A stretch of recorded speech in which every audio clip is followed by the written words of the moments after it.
ఈ రోజే డౌన్లోడ్ చేయండి. మీ ఫేవరెట్ షోస్ చూడండి. లోపలికి వెళ్ళి గొడవ చేస్తే నన్ను అపార్థం చేసుకుంటుంది. అదే తనని బయటికి పిలిచి మాట్లాడితే నిజమేంటో తెలుసుకుంటుంది. తులసి, నేను మీ ఇంటి బయటే ఉన్నాను. ఒక్కసారి అర్జెంటుగా బయటికి రా.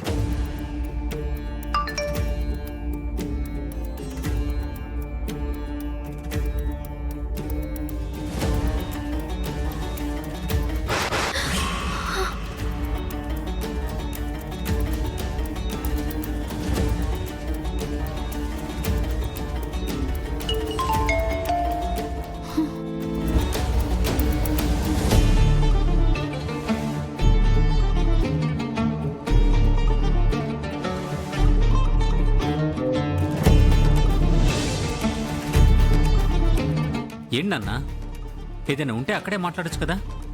ఇది అక్కడ మాట్లాడే విషయం కాదురా, అందుకే ఇక్కడికి తీసుకొచ్చాను. సరే, విషయం ఏంటో త్వరగా చెప్పండి. ఆ అబ్బాయి తల్లిదండ్రులు రావట్లేదు, పైగా అతనికి పెద్ద చుట్టాలు కూడా లేరు.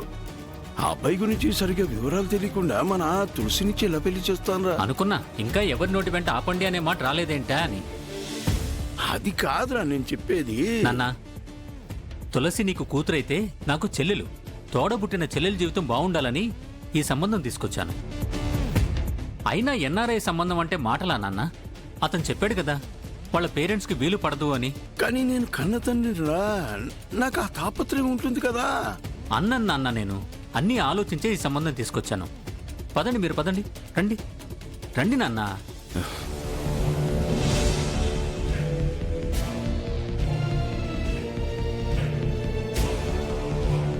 ఎందుకొచ్చారు?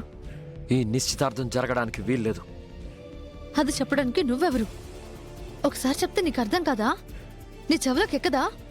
కొట్టి మరీ చెప్పాను, అయినా మీరు మారరా? పదే పదే వాడు మంచివాడు కాదు, మోసగాడని చెప్తున్నా నీకు అర్థం కావట్లేదా? మీ మాటల్లో నిజాయితీ ఉందని నేను అనుకోవడం లేదు. అబద్ధాలు ఎన్నిసార్లు చెప్పినా అవి నిజాలు కాలేవు. నన్ను విసిగించకుండా, గొడవ చేయకుండా ఇక్కడి నుంచి వెళ్ళిపోండి. ఎలా చెప్తే నువ్వు నమ్ముతావు? వాణ్ణి చేసుకుంటే నీ లైఫ్ ఏమవుతుందో ఆలోచించావా? అసలు నువ్వు నా గురించి ఎందుకు ఆలోచిస్తున్నావు? నాకు నువ్వు ఏమవుతావు?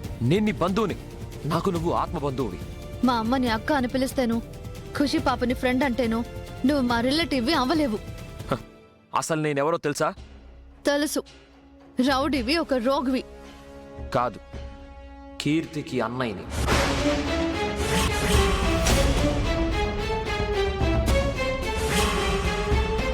ఎక్స్ఎమ్మెల్యే బసవరాజు గారి చిన్న కొడుకుని.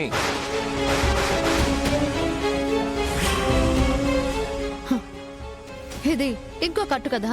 కన్నవాళ్ల గురించి కట్టుకథలు చెప్పే పరిస్థితుల్లో నేను లేను. నేను గొడవ పడిన ప్రతిసారి నువ్వు నాలో ఒక రౌడీనే చూసావు. కానీ నేను మంచి కోసమే యుద్ధం చేశాను. నేను నా అనుకుంటే ఎక్కడి వరకైనా వెళ్తాను, నా వాళ్లే అనుకుంటే ఎంతకైనా తెగిస్తా. అలాంటిది నీ జీవితం నాశనం అవుతుంటే చూస్తూ ఊరుకుంటానా?